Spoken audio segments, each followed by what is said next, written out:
Welcome to the third episode of Curious Conversations. We have our first guest on. We have Mr. Harry Young on. I have known Harry for probably about 6 months now on a personal level, and every time I have a conversation with him, I learn so much. And he's got a great background. I've learned over the past maybe 5 years, he's improved in a lot of aspects. He's went from the fitness industry into a more recruitment role. And he's smashing it on all levels. We're both going to be asking him a couple of questions we want to find out. And yeah, it's great to be glad to have you on the pod. Yeah, great to be here, mate. It's fucking one day we'll get on the James English pod. They drink the drugs and the scratch cares, but yeah, well, we'll skip that part today, bro. But I know there's a few things that you guys are keen to talk about, and as Anton says, obviously, in my personal life, I've known actually Aidan for longer than Anton from training in the same gym, and it's great to see both of you guys working at Sin. Cool facility, great team that you've got here, and whilst I don't have my own podcast, I've been on a few before, and I'm always keen to have interesting conversations with like-minded individuals. So I'm looking forward to covering off a couple of topics with you guys today. And I know that, I guess first and foremost, and probably the thing to cover off first, it's a nice segue. You can tell I'm good at speaking to people, right? It's a nice segue into it, right? Because the reason that we all know each other, right, is fitness. Yeah. So I feel like that's a nice cozy place to start, given I met Aidan when I was training at the village and he was working there, and Anton through the Run Club, and just kind of being part of different communities in and around Glasgow. So, shoot, what do you want to know? My first question to you is, Harry, is that I just kind of want to find out a little bit about your fitness journey. So obviously, we're segmenting into that. I want to know how it all started, what happened for you to kind of click and get into that kind of whole fitness journey, because I know that you've been in it for a wee while. So talk a little bit about that to start off with.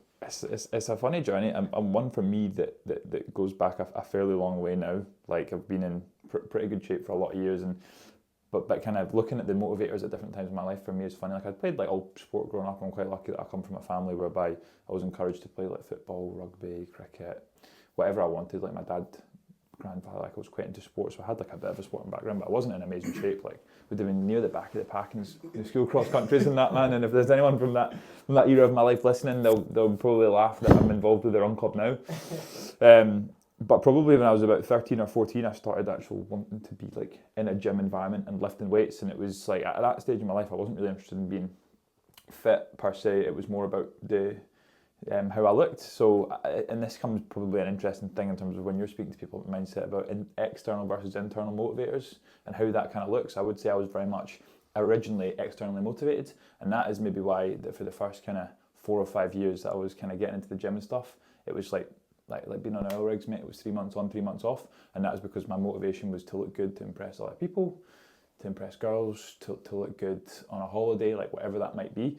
So I was being motivated by those things, and obviously, as you'll both know, in terms of internal versus external motivators are fleeting, internal motivators are lasting, right? So I would say, but obviously, even if you do 6 months on, 6 months off for like 3, 4 years, you do start to build a kind of a base, especially if you're still kind of playing sports around that. So I wasn't in amazing shape, but I think by the time I was about 19, maybe 20, just before my 21st, but 20, when I was living in Ayr, I was like, for context, they'll be 28 this year, so it's just 7 years ago. Around this time, probably actually 7 years ago, I would say, the start of 2018, I was like, well, look, I've done this on and off for a while. Like, I love this. It makes me feel good about myself. I'm gonna dedicate my like a large proportion of my life to being in good shape and to being fitter, and I did. And it went from being motivated watching Zez videos on YouTube at 14 to being like, right, I'm actually, going to the gym 5-6 days a week, really kind of being more mindful of diet and other kind of lifestyle factors. And obviously at 20 compared to 27, there's still a long journey to go, but it kind of builds into over time. And I guess for anyone listening to this, looking for any kind of insights, I would say, like, it's so cliched, but like, it literally, like, you'll fall off the wagon a million times. What I've learned over the years is how quickly you can jump back on it tends to be the difference. It's not about staying on it. It's about like things happen that will disrupt your life all the time. It's just about training yourself to get back on it quickly. And then, so with that, it ended up working. I was a personal trainer as well for about a year. So I left uni, studied music, We won't cover that in this. This is for an entirely different podcast, mate. I worked at David Lloyd in the West End. I was in good physical shape by then. I'd done my PT, my level 3, my level 2, some additional, some boxing, some whatever it was I did as part of various courses. Worked at David Lloyd West End. Was pretty busy in-person PT. It was probably before the kind of boom of online. I found I was better at, and this is a slight segue, but I found I was better at selling personal training than taking it. Like, it's not that I didn't enjoy it and didn't get good results, but like I was very conscious of the fact that like I was good at getting people to buy into me, but like I didn't really want the early mornings or the late nights or the weekends interrupted. And I was like, maybe I can apply that to a better skill. So I ended up in recruitment 6 years ago, and in my professional life that proved to be a very good decision. But then you're into a different world fitness-wise, whereby when you're in a gym all the time, surrounded by people in the gym, you it's environmental factors, so it's easy to kind of stay in shape. So then the battle for the last 5.5 years has been, right, I'm in a corporate world, lots of free lunches, boozing, all this sort of stuff. So then it's about maintaining a level of fitness and how you kind of prioritise your lifestyle around all that type of stuff.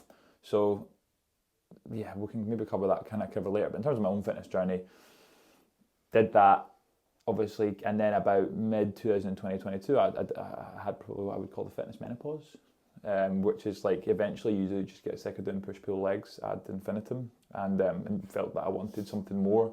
And a lot of those types of sessions as well, and this is a nice promo bit for Sin coming up. A lot of those sessions are by yourself, churning out a set of incline dumbbells, doing the same push session, leg session, pull session that you've done a million times before, and actually, having done that for on and off for like a good 10, 11 years, like I was ready for change, and that's how I kind of got into the running, and that's how I got into doing the more functional stuff, meeting both of you guys, and actually thinking about it in terms of more of a community-based activity. Because kind of bodybuilding aesthetics, as it were, can be done in 2s and 3s, but as guys would be doing here, or I would be doing at the Run Club, having those bigger communities, I think that's given me a whole new lease of life. Obviously, I'm injured at the moment. We'll maybe cover that as well in terms of the mindset bit, but like it's been very rewarding to having spent a lot of time and done a lot of sessions and stuff by myself. Like I personally find that I take huge value in the community element. That's going to be a long answer, bro. But it's Great answer. Great answer. Absolutely great answer. A lot of different curves there. However, I want to go a wee bit back into like the evolution of it all. And you've obviously you went from bodybuilding, more functional running now, and now you've got a bigger focus, and you speak about the more holistic style of what you're at with your diet, even just keeping control of your mind as well. I know that you're big into that. How does that kind of look for you, like on a day-to-day basis? I think the first thing for me to say on that is that I probably used to think of like mind, body, if you want to get spiritual, soul as like all these separate things, but for me, I think it's all the same. So mind and body fitness for me is the same. Like, it's one of my favourite quotes, maybe it's overplayed, but a healthy mind cannot reside in an unhealthy body. So in terms of my view on like overall human wellness and human optimization and showing up as the best version of myself every day, which is what I would try and seek to do. Obviously, it's not impossible. I make mistakes. I don't do things right all the time. I love chocolate. Like, nice glass of red wine. Like, I'm not perfect, but like I know at least I have an idea in terms of what I'm aiming for. So I think that's been a switch for me, because I can obviously, and things naturally should evolve. I think from a fitness perspective, like the reason that you start is not always the reason that you keep on going with anything. So, and that's okay. Like, I think for me, like I laugh looking back at that era of like Z style bodybuilding I was into, and it was like hammering the pre-workouts, 4,500 calories a day of anything, like, and like it does work to a degree in terms of the results that you get, certainly when your body is younger and it can put up with more, inflammation and joint stress and whatever that whatever I was doing to it. So, but as I've gotten older and I've wanted to feel better, not just in terms of how big my biceps are, how I maybe would look in the mirror, and actually just wanted to feel better, like mind and body. I've kind of have a different approach to it, and that kind of filters down to things like my diet and prioritising whole foods and hot and cold therapy, meditation and journaling, reading a lot of things that kind of Anton and I and Aidan, I'm sure as well, like the things that we find beneficial, and that is all part of fitness as well. Like, it's not just about showing up to a gym an hour a day. Like, It's like what you used to say in terms of when I was dieting for a holiday, whatever. Like anyone can do an hour a day in the gym. It's the 23 hours outside of the gym and what you consume that's going to actually make you or break you. So That's yeah. a big thing for me just now. Like I'm starting to learn. Like obviously me being pretty young just now. Like I always thought that physical training was the answer, and ever since I met this guy, I've started to learn a little bit more about like the mental side of things and how important that is. And I actually value the mental side more now than the physical. Don't get me wrong, I value the physical so highly. Yeah. But the mental side is huge for me now, and that's just from me learning from guys like Anton, Dale, Ryan, and things like that. Just because they're a little bit older, chimed into that a little bit more, and just helps me understand that, get a little bit of a kickstart on it. Do you know what I mean? Totally, mate. You never stop learning. I think it's interesting you say that as well, because that was my perception for so many years, and like a lot of the lessons I've learned the hard way, because it's like they say that life teaches you the same mistake until you learn it, and there's a few things that it's taken me so many times to learn, man.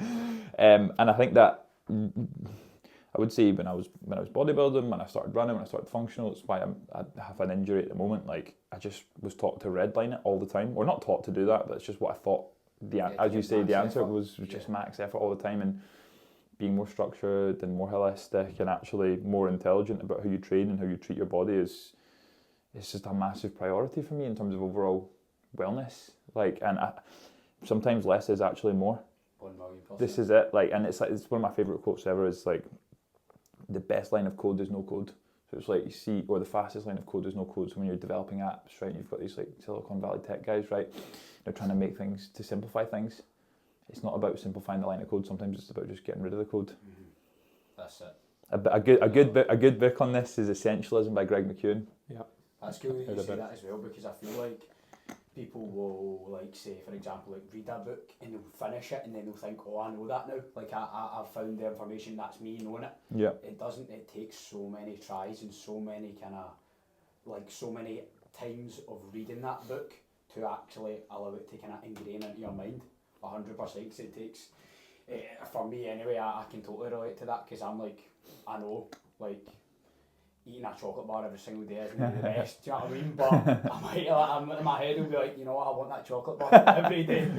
But that's one thing I'm willing, so that's sick that you cover that. It's a really interesting thing in terms of like the knowing this stuff versus applying this stuff. Yeah. And I think that people can go into these like, I don't know if I can swear on this, but like mental masturbation roads of like reading about the thing is not doing the thing, right? Here's the thing, like you can read every self-help book, you can learn all the insights as many times as possible, but action is the antidote to anxiety. So unless you're applying what you're learning to the real world, it honestly doesn't matter. Like if I read a book or listen to a podcast or even have a conversation like this, I'm not thinking, right, I need to remember the whole book. I'm thinking if I can take one actionable insight or one thing that makes me think differently, even from like a 5 hour reading, then that is a win. It's about how you think. Well, for me anyway, I'm thinking about like, where are you getting the value from, right? And there's only, you can know everything in the world, but it doesn't matter unless you apply it to the real world. This is like the philosophy thing that we would talk about as well, like, and it's kind of a Stoic principle, like in the, and if you don't know what Stoicism is, it's basically an ancient school of thought that has experienced the resurgence in modern society, because a lot of the things that people found helpful or the insights back then are still applicable to the modern world, which is just quite interesting, kind of regardless of that. But in terms of like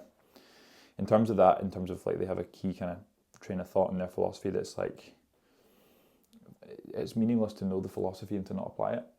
Do you know what I mean? Like, what is the point in doing all that reading and then not applying it to the real world scenarios? 100%. Yeah, you're so right. Action is always the antidote, and this is something that I learned as well. Like over probably the start of my personal development journey, I was that guy that you're talking about. I read a lot, listened to podcasts constantly. I was just throwing a lot of shit at the wall. Some stuff stuck, but I want to go a wee bit deeper into how do you think, or how do you apply something that you learn into your daily life? Like, is there some sort of system that you use to get it straight into your life, or is it just thinking about it, trying to have it on your consciousness on a daily basis? I think people can overthink it, so I go the other way. Sometimes for me it's about intention. So you can have the intention, and this is where it comes back to like how to best do this. Is having the right habits in place to give yourself the space to do that stuff. Yep. So what I would say in the sense of like, right, take one insight from each book, I try and have like a set of, and I talked about the same stuff on a podcast with Colin 4 years ago, and I'm by no means perfect at doing these every day, but again, I know what I'm aiming for, so I try and do them every day. And I find meditation is like massively helpful for me. I just do 10 minutes a day, and people think it's like some kind of Buddhist spiritual awakening thing. It's not really. Like, in terms of the modern world, how it's set up, I think I'll bring it back around, but in terms of how people are overstimulated. This is one of the major problems in modern society, right? So you take the amount of stimulation the human brain experiences now is equivalent in one day to what it was a month 2,000 years ago. We essentially are living in the first time in human history of information overload rather than information scarcity. So even if you think about our parents, right? If they wanted to read a book, had to go to the library, get the book. If they wanted to listen to some music, had to go to the record store, buy the music. If they wanted to go to the film, see it come out, if they wanted to do some research, had to go to the library. Because we have, from an information perspective, everything in our hands all the time, our brains are not evolved to be filters. Basically, our brains are designed to absorb things. So their brains are fried basically. Like I think this is a massive contributor to maybe some of the wider kind of societal issues. So what I find 10 minutes of meditation, it's not about becoming a Buddhist monk. It's just about giving myself some space and clarity to think and to actually. So if you say you want to learn something, right? Or you want to apply something to your life, it's maybe a case of just writing a few sentences or thinking, right, I'm going to meditate on this today. And look, and meditation and mindfulness in general is just like, people can oversimplify things, overcomplicate things. I think there's a lot of money in fitness and in self-help and making simple concepts appear complex. Like for me, mindfulness meditation is just realizing that you are not your thoughts, you are the observer of them. Good reading on this is The Power of Now by Eckhart Tolle. Yeah. And it's just about realising you have to step back, and meditation is teaching you to do that. And I think if I've got one bit of advice for anyone listening to this today in terms of the application of it, it's just try and be where your feet are as much as possible. Because see, in terms of, I actually think the biggest regret people will have, I'm sorry to take you on a tangent, but the biggest regret people will have in 50, 60 years on their deathbeds is like, no one's going to be thinking, I wish I'd spent more time scrolling Instagram or reading emails, and everyone's going to think, I wish I'd spent more time talking to my friends or being present with my loved ones. And I just see like, and this is my big intention from the years, the creation versus consumption thing and utilising technology for your benefit rather than your thing. So anyway, in terms of how I would apply this stuff, I think meditation's a big one. Journaling is a big one as well. And I use the 6-minute diary. Yep. I believe you do as well. Yeah, it's easy, like three bits of gratitude, how you're going to win the day, and I guess an affirmation of types, and then one night, and then so that's 3 minutes, 3 things in the morning, and then at night it's one good thing that you've done, 3 good things that happened to you, and one lesson learned, and that's the 3 minutes a day. And I've been doing that twice a day for 5 years. And Colin Campbell, shout out him, he put me on that in like 2020. And then I've got a different journal that's just for free form. Some nights I'll write pages and pages, and sometimes I won't touch it for a week. But the 6-minute diary gives me the structure of having it, and the other one just gives me, right, if there's a few different things going on, I find like, because a lot of the thing when you're talking about intention and application of stuff in your life is just giving yourself the clarity of thought to do it. So I find meditating, writing, reading, those things, like with so much information coming in at us, it just allows you to, well for me anyway, it allows me to get a bit more clarity. I find that like, if I'm meditating or if I'm writing, it's giving myself the time and the space to think and to process things and to think about different information. If I'm writing it down, it's like the thoughts are jumbled in my head, and I'm just like creating the clarity to see them a bit clearer by doing things and allowing myself that kind of space. That's a long answer again, mate. Yeah, it's not, but I think you're bang on. Like our second episode was literally about this, like having solitude and being able to have space to think. Good lesson. And like, and aligned. I think clarity, that's not something we've not even spoke about. But we spoke about it in the past, and the importance of actually having a clear brain. And it's like, so many people go through life and they never have that clear brain. For sure. And I think the stuff like meditation, journaling, even just speaking with a friend about certain things, it's so fucking important. And how many percentage of the population are actually doing it is very, very little. But again, I get, comes from awareness of, hopefully people listening to this can take a little bit of something on board and just implement 1-2 minutes a day. I think, is that something that do you try and implement things that are easy to put into your life, like something quick, in terms of like application? I think that there's a fine balance between, you want the low hanging fruit always. Mm-hmm. Why would you not? Because like if there's little things that you can do that'll make your life better, then absolutely do them. And then there's some things that are harder. And like, if we talk about the positive habit forming, which is, I guess, maybe where you're leading to here in terms of implementing some of this stuff, like, it's about friction in the brain, reducing friction. Like, the brain is essentially a machine that's trying to, you're being subconsciously driven through most of your life. So you have to make subconscious thoughts conscious. So what you're trying to do, I think, when you have a new habit, is just reduce friction as much as possible. So for example, I find it easier to eat whole foods if on a Sunday night I've been to Aldi and I've brought my weekly shopping. If I'm getting back from work at 6 o'clock at night and I have to do something quickly, I know that the chances of me eating an unplanned meal are reduced. So it's about reducing friction. So you want to go for a run first thing in the morning, leave your running trainers out, leave your things. It's just like the little bits of priming yourself. Leave the book that you want to read beside bed.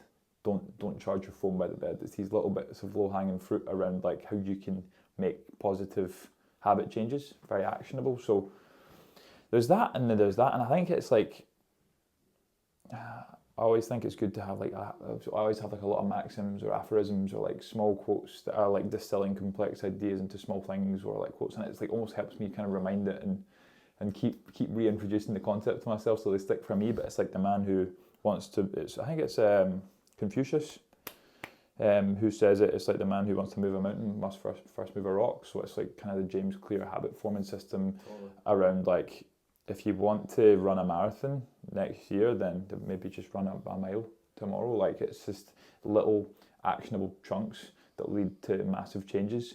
And I always think the interesting thing about this, and a concept that I've been thinking about a lot lately, is the long way is the short way. Because people are always looking for a shortcut, and then all that ever they're going to come back to, whether that's fitness or training or mindfulness, everyone's looking for the quick fix, right? And all that does is stop you from actually doing the work. But if you actually just did the work straight away, you'd get to where you wanted to quicker than if you're looking for the quick fix. So the long way actually is the short way. And you would maintain it in that sense, because so many people, as you say, want that quick fix, and then it's like, oh, that's 8 weeks, and then they get to the thing, and then they're back to square one after like a week of not doing that thing. Do you know what I mean? You want to make it a lifestyle. Something that I've been thinking about quite a lot recently is kind of making these like daily habits accessible. 100%. Reducing friction, 100%. 100% as accessible as possible and as attractive as possible. So I think that's 100% what I try and do anyway. And I think this is the wider point about that is that you should be all that should be celebrated. Like, the beauty is in the climb. This is again, we're gonna do, I'll do a load of quotes and stuff like this, but it's just, I feel like it is their ideas when they're distilled down into like short actionable bits and then explained, it does help me remind it. But the man who loves walking will walk further than the man who loves the destination. So it's like, these things are hard, but like, when you get to your end goal, you won't be like, wow, I'm so glad I'm here. You'll be, wow, I'm so proud that I did all that stuff to get here. And actually, the beauty was in the struggle the whole time. And it's getting into that mindset of like doing the thing. That is actually, yeah, because it's so many times everyone's like that. When I get to said goal, I'm gonna be happy. In turn, then you find out that it's actually the process that you enjoy most. And then when you get to that goal, it's always, you're never sitting at the goal and you're like, yeah, that's me done. You're always thinking about what's next. And then you find out it is the process that gets you there. Do you know what I mean? That brings that happiness. 100%, mate. 100%. I think it's a constant pursuit. Like, again, this is probably going to tie back into Kaizen. Yeah. But the constant pursuit. I heard something recently, and it was like, in terms of your mindset and your fitness, you only really borrow your fitness, like, to an extent, because you need to do it consistently. You're never going to get there and then that's you for good. You need to have that consistency across the board always. And yeah, I guess that links straight into Kaizen and what that is all about. Kaizen has a philosophy, and is it the exact term? Yeah, so Kaizen is a Japanese philosophy that essentially means or the way that we would term it in the West is the art of continuous improvement. So it's not about being unbeatable, it's about being unstoppable. And I think maybe this is why I feel such a deep personal connection to the brand, to the philosophy, and kind of the pursuit of kind of building that brand is because in terms of all the stuff, and it's maybe again it's a nice segue, Antonio, you're good at this podcast and stuff, but Really good. really good. Like all the stuff that we've just talked about, I think Kaizen applies to all of that in terms of how you would, or I don't think there's a right way or a wrong way to live your life. I don't think the universe classifies things as right or wrong, but you just have to go through it and figure out what you think feels right to you.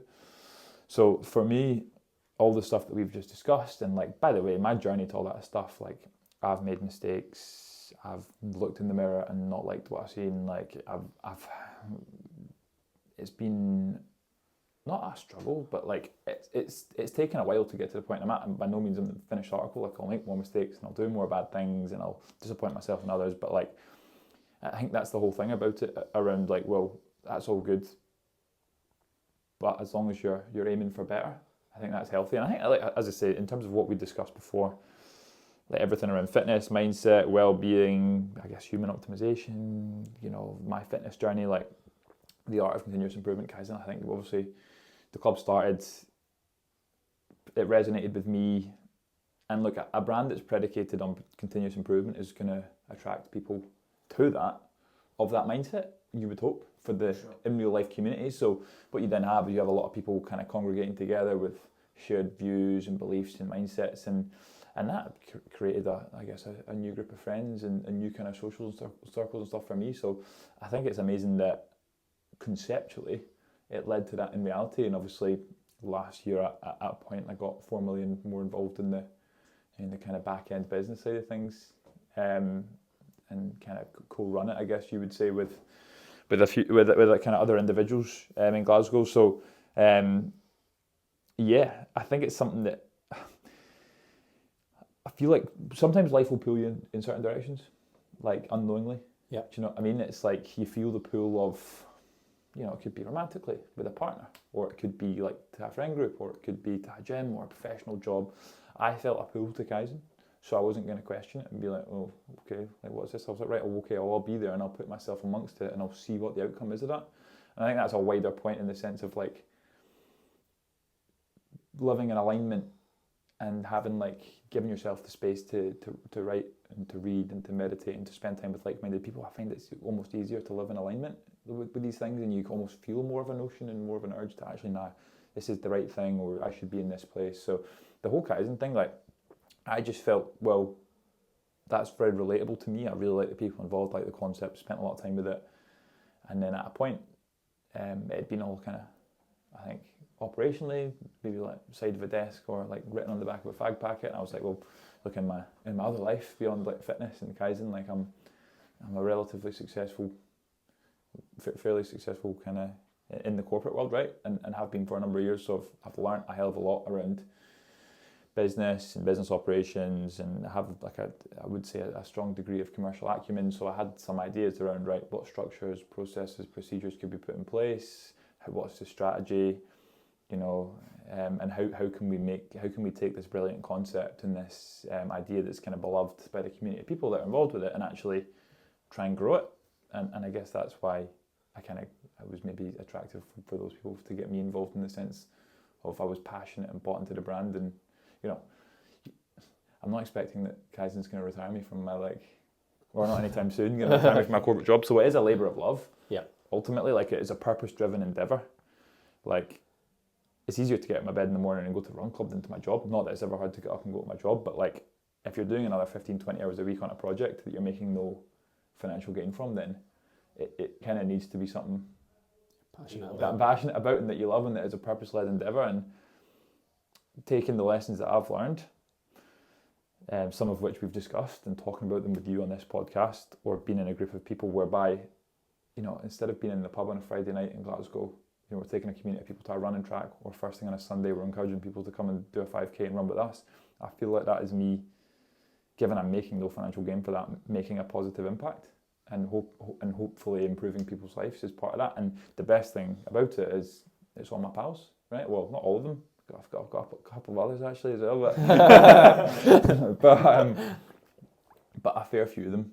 So I think for me, you can think about like what means different things to different people, but I just take a huge amount of enjoyment of pursuing a better version of myself in the company of people that I like and care about. Yeah, Totally.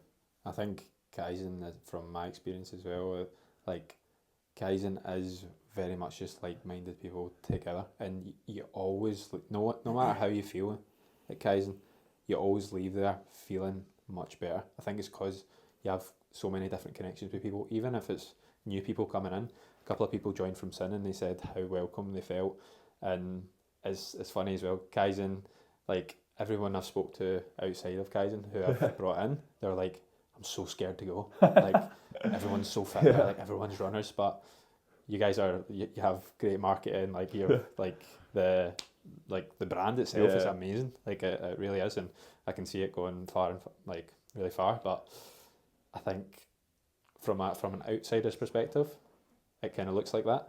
But why is that not the case at Kaizen? Why is it open to everyone? It's interesting, and Aidan and I were kind of covering this off initially at the start, and what I always say to people about this is everyone at Kaizen was new at some point, which is very interesting about the group. Like there aren't big groups of friends that have came down together. It is hopefully the brand or the philosophy or the marketing, whatever it is. It's brought different people together, and like people have just slowly but surely been added in as they've turned up and made themselves present. As you say, like certainly I always try and go out of my way to make everyone feel welcome, and yeah. So I don't know. It is a hard one. Because I get why the perception would be not just for Kaizen, but for anybody going to anyone going to any new place to do any new thing, that there's a level of intimidation there. Like that is a normal human emotion to have. Yeah. I think that is a wider point in my life, and I would encourage people to do it, whether it's Kaizen or any other run club or Sin or whatever it is. Like try and get out your comfort zone sometimes, because it'll be really good for you. You'll meet new people, you'll have new experiences, and the world is not as big, bad, and scary as you think it is. It's like the Goldilocks zone, right? So say we exist within this circle, and out beyond here, that's scary. There's a circle between those two circles that's like just the right amount of out your comfort zone, and that is always where you should be aiming for, training wise, doing different things. So I think if you've been, look, Kaizen is not for someone that has never ran in their life. Okay, like I don't think we make any secrets about that. But it's not also particularly like the Sundays, like rapidly, quickly. Like if you've done a couple of runs and you feel confident enough that you could finish a 5K in like 35 minutes. You'll get taken through it, right? So, and I think that's the thing as well. Like you probably, from a brand perspective, you could like there are some seriously fast runners involved, right? Mm-hmm. By the way, like faster than I will ever be. Like I'm like a 22.5-minute 5K guy. When I was fit and not injured, I'll be like a lot worse than that now. So like if I'm involved, believe me, you can be like. And I think, but yeah, obviously we want to build the brand, so it's marketed in a certain way. But see, in reality. Like if you come to the track on a Sunday, like it's a mix of abilities, and the only barrier to entry is, well, do you want to improve yourself, and do you want to encourage other people to improve themselves? Do you want to be in the company of like-minded people? And if those two boxes are yes, then I think we'd love to have you to be a part of it. But I don't think it's a secret. Like as I was saying to Aidan, like it's two pillars, right? So we want the in real life community, but we also want to build a cool brand. So they are different things, and I think they can kind of play off each other. But yeah. Again, long answers for you, mate. I feel like I'm a bit rambly, but come down. It's good fun. Not at all. There's a lot of value in every answer you've given, and I think in terms of Kaizen, like it's amazing whenever I've been, and you're a regular, mate. You're like part of the inner circle, mate. I'm in there. You're that guy in there. Anton Grimley is a big part of it, mate. We love you. You as well, Aidan, don't worry. I'm going to be in there soon. And I'd love to know kind of. I know you say it is a brand with a run club, and not a run club with a brand. I want to pick your brain on what you think the future looks like for Kaizen. It's an interesting question, and you're always measured in these things, because I don't want to get this clipped and put another on Club Chat. It's been like this guy's on a podcast mouthing off about what he thinks it can be, but I think the sky is the limit. And I think, look, for me, as I said to you before, it's a purpose-led endeavour, right? So I've made peace with the fact that you could do this for 5, 6, 7, 8. Just talk about like playing in decades, right? Like I could do this for 10 years and nothing might come of it, but I'll be okay with that. Before I was involved with Kaizen on the back end, I was spending loads of time there with those people anyway. So all it really did was give it another layer. In terms of what we can do with it, I think in the kind of in the West and kind of Central Scotland community, like it is a brand that means a lot of things to a lot of different people. I think we haven't, to this point, overly capitalised or tried to commercialise the business. We've invested a lot of money to build brand equity and add value for our community, and at some point that will change. But like, I guess some fundamentals for that is we'll never charge for a run, so anyone can be a part of it and doesn't have to charge to be a part of it. Yeah. But we will maybe at some point, maybe some point soon, you'll just have to see, seek to take the brand and commercialise it, whether that be through clothing, supplementation, different types of events, anything for me that is related to the continuous development of any individual. Like for me, that's kind of anything Kaizen related. So I think the sky's the limit for where it can go. I'll tell you off chat about some of the specific strategy that we have. Don't want soulmates copying, you know. Cut that out. I don't think they would anyway. But I think the sky's the limit. Like as I said, if Kaizen makes no money and does nothing, I think everyone involved would still be like, hey, for sure, we had a great time doing it. Like we spent the time with our friends. It's not to that end, but I think that equally there is a commercial opportunity perhaps. So let's see where it takes us. That's a very political answer, isn't it? I've kind of in the Matrix dodging bullets there. Amazing. I want to kind of divert a little bit into the Harry that I first ever met, and I think you stand out in a room very much so. Like you're a very, very confident guy, and you're like, you speak to everyone, and I think even from a young guy's perspective, or anyone really, a lot of people would probably look up to you in terms of where you're at in life. And I want to know, have you always been like this? Like, have you always been confident, outgoing, or has that grown over maybe like your personal development journey? That's a good question. And see if someone asks you a good question, you want to buy some time, you should say that's a good question. You do that. Good question, bro. Yeah, let your thoughts crystallise. I think that what I would say about that is my confidence as I've got older has become more genuine. Right, so see, when I look back at a younger version of myself, and I've maybe partially alluded to this before, like, I think it's a Chris Williamson quote, right, and I think it lives with me all the time, and it's like, self-esteem is ultimately built from building a stack of undeniable evidence that you are the person that you say you are. And I feel like I can go through my life every day and like I try and live to the best of my abilities. I try and live my values and my morality, and like obviously I still come up short and I still make mistakes, but the intention is there that I do that. When I look back on younger versions of myself, like I would think that there was often good intention and never any malice towards others, but maybe just misguided at times in terms of my views on myself and the world, and it took me to some interesting places. Like they say, for the branches of a tree to reach heaven, its roots must reach down to hell. So I think you need to sometimes have experienced some bad stuff to appreciate the good stuff, and for that to be a thing, and for that to kind of play out in your life. I'm not saying that you have to go through some bad stuff or to even do bad things to do that, but like it's a nice way of looking at it, I think. So I think that, and it ties into the fitness journey. Like I wasn't always in good shape. I'm not in amazing shape now, but it's solid. We keep mostly a six pack for most of the year, I would say. I've not always been legitimately confident. The type of role that I have in the corporate world, and even just some of the life experiences I had to that point, like I pursued a career as a musician at one point. So when you're 17, 18, 19 and you're on stage in front of a pub full of people who don't give a fuck about you, or these songs that you've poured your heart into and they think you're just some wee dick, which maybe you are, like, if you can go and do that at a young age, then picking up the phone to a corporate job or going to say hello to someone, it just, in context, it doesn't feel that scary. I also think, like, and it comes, and this is, I feel like so much of this stuff is over and connected, so that's kind of my kind of views on it. Like, have I always been that confident? Maybe, but I feel like now it's genuine because I'm showing up as who I am, so I feel like before maybe it was like a facade built to protect myself, whereas now I would say, like, in these conversations when I'm being confident, I'm just being genuine. But that took me a while to get there.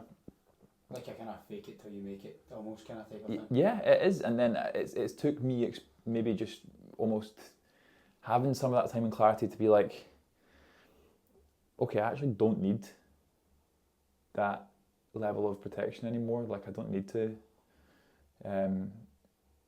try and be maybe flashy or do you know what I mean? Or even just put myself out there in a way that's not genuine. Like I don't actually need to do that anymore. Like at a point I just got to and I was like, oh, actually I'm just enough, without wanting to get like. Do you remember when that was? I honestly think it would be fairly like hand on heart, like quite recently. Like I one of my best friends died a couple of years ago, and that forced me to do a lot of things in terms of my views on myself and the world, and like did some therapy around that as well in terms of, and I'm happy to come on a pod, to jump on the pod and talk about this and say like it's a good thing to do and it's a good thing to experience, and like this conversation to my end is like, I hope that if one person listens to this and takes some actionable insight, then it's a success, and on that as well. And I think that obviously it's more common to do that now, right? And this is a couple of years ago now, in 2023, like did 12 weeks of therapy and found that very helpful. And it's like almost my perception of that is like, it's like if you pull a hamstring, you go see a physio. You pull a muscle in your brain, like go and see someone, get the help you need. Sometimes having an impartial observer kind of helps. So it is a bit fake it till you make it, but also at the same time, like I think that there is a need to do some deep work, and also you need to know what you're aiming for. Like how can you be? It's easy to be confident in the gym when you've done a lot of gym. Easy to be confident as an accountant if you've done loads of accounting. Easy to be confident as a PT if you've done loads of PT. It comes back to the thing. It's just doing the thing will give you confidence. So the first time that I ever went up to someone in a room and spoke to them, was I confident doing that? No. Am I still always confident doing that now? Definitely not. But do I accept that the person is not going to bite my head off? They're not going to be like, why the hell are you saying hello to me, mate? Fuck off. Like, it's not going to happen. Mostly people are pretty nice. Yeah. People think like that as well. They think the worst when you go up to someone. In Glasgow as well, especially, like I feel like can be quite a divided city right now. Like my mum's Australian. I've spent a lot of time in Australia over the years and in different places, and like, and people are more engaging in like a Scotland than a London. But like, I think people do have it in their heads that like.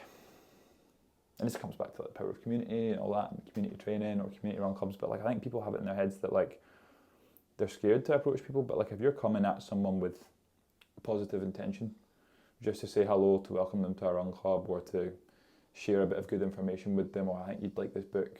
It's like whenever we are inviting at Kaizen like people down to events, and we're like, oh, should we invite them? We should end up inviting everyone, because bro, no one ever is upset to be invited to anything. Yeah. True. Do you know what I mean? Like, what is the worst someone is going to say no? Like obviously I work in a job that's kind of a half sales job, right? So you know what I mean? Like the worst thing that someone can tell you is no, but they're still most of the time going to be happy to have been asked. And if they, you know, take a bad line with you, typically, mate, if someone's been a dick to me, like undeserving, like obviously there are times in my life like we're all deserving of a few choice words, like, but like if someone's been a dick to you unnecessarily, they're probably projecting something that they're going through. In my own experience, because that's what I would have done when I was younger. So I'm just like, it's just having that empathy piece of like, yeah. But people generally want to be nice and to contribute well. I think you should have a positive view of the world. Is that, again, mate, I feel like I'm rambling. That's bang on. I wanted to touch on a little bit of the therapy side. Just one question: what was the biggest thing you learned from that? From that kind of 12 weeks of going to therapy, what was the number one thing that you took away from it?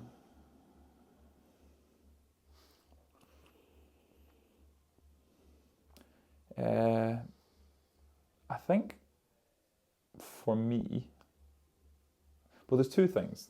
What I took from it at the time, and maybe the lesson that I learned afterwards as well. I think that sometimes it's okay.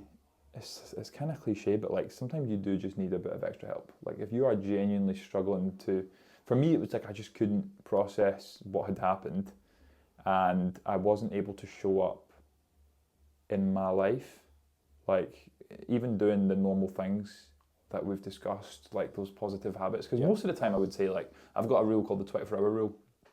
If I'm ever feeling shit, I exercise, I prioritise a good sleep, I prioritise whole foods. I meditate. I call my mum, and I journal. And if I'm still feeling bad in 24 hours, then there's something wrong. There's never, 99.99 times after doing all that stuff, you tend to feel better. But on this occasion, like, that wasn't working. I could feel, and it was the first time in my life I was ever like loss in that way is hard. So if you're ever feeling like that, seek impartial external support. Because it's, remember I was saying before, all this stuff ties in, like, the long way is actually the short way. I feel like I could have gone another 18 months of self-sabotage in my life, or I could have just gone to therapy and just got the help that I needed at that time. And it felt like a lot, and even as a man, like 26-year-old guy at the time in the west of Scotland, to be in that position, telling my friends, like, is that wholly, is that what I want to do for myself? It's like these preconceived notions, or what people would think of me for doing that. But I was like, I feel like I need the help, so like I'm gonna pursue it. So I feel like that's what I learned at the time. And then afterwards, I was like, well, actually, I took a lot from that. But by the end of it, I was like, I'm getting less value. So I guess I kind of reflected in terms of then, like, well, what does that mean for therapy as a concept? And like what I'd been through is, everyone's different. Like, people have been through a lot worse than me, would need a lot more. But generally speaking, you never want anything to become a crux in your life. So it's like the view I kind of took of it was like, and the view I would have of it now is, as I say, if you injured your body, like, you'd go see a specialist, you'd work out what the problem was, and come up with a plan of action. If mind and body are one thing, then you treat mind in the same way. That's a really good way of putting it, because that's what you said at the start. They both are the exact same. Correct. And that's class. That's a good way of putting it. Yeah, I'm a big advocate of, like, working on the mind as you are as well, mate. And I've noticed massively when I've incorporated it more into my coaching. I've done similar to you. It's not classed as therapy. Well, it's not called therapy, but it pretty much is therapy. It's called mental performance coaching. Yeah.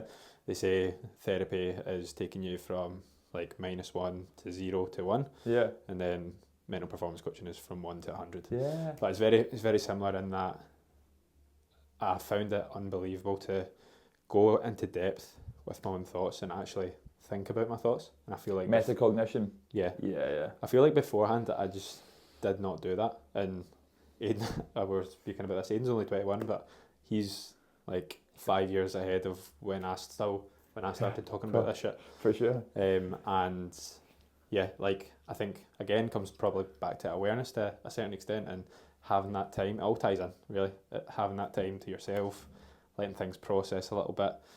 We spend so much time just chasing the next thing. I think it all comes back to that. Be alone with your thoughts sometimes, write shit down, read. You have to be present to read as well. I think, yeah, it all ties back into one really. But for sure, mate. I think this, and as you kind of say on that, like, where do we spend our whole lives? Like, just riff with me here for a second, right? Where do we spend our whole lives? In our heads. Yeah. Like, literally, I remember I've only ran an ultra distance once, right? But the abiding lesson that I took from that experience was, it's all actually happening up here. Like, literally, and it's stuck with me since I ran that. It was only 50k, mate. I know you feel a lot more. but the abiding lesson that I took from that was, everything is happening up here. So you better make that a nice place to be. Yeah. Like, again, to use another Chris Willington thing, it's always like the metaphor of the garden, right? If your brain, if your mind, if it's like an untidy garden, it's not a nice place to be. You want to leave it. You want to seek external validation or whatever it is somewhere else. But if you work on the mind and make it a nice place to sit and to be and be present, and that requires conscious work, then you're more likely to spend some time in it, mate. And feel good about it. And feel good about it. But that's not an overnight thing. And I think the interesting thing that you touched on there is the metacognition in terms of thinking about thinking. Like, and that for me, this is kind of ties into the meditation bit and why I think it's so powerful, because a meditation will teach you that your thoughts are not you. So like, my favourite metaphor for this is, imagine you are lying on a bit of grass and there's clouds moving in the sky. The clouds are your thoughts, right? And what you actually are is the sky behind it. But like, sometimes we jump in a thought and we just get carried by it. So you're jumping in a cloud in your car. An even better metaphor might be by the side of a motorway and you're just watching the cars go by. So we get carried away with thoughts, we get consumed by thoughts, we're not present when we're thinking about a certain thing. So you're seeing these cars go by and you're like, oh, that one, I jump in that one, this is this bad thing that happened to me, or this is this thing I'm thinking about, and suddenly you're taken away to somewhere entirely else because you've jumped into that thought. And in terms of that metacognition piece and like being aware of your own thinking and thought patterns and stuff like that, like I think that's where meditation, when I was saying at the start, like it's not like this me being a yoga or a Buddhist monk, it's just actually giving myself the time and the space and the clarity to think. Top class. Amazing. Top class.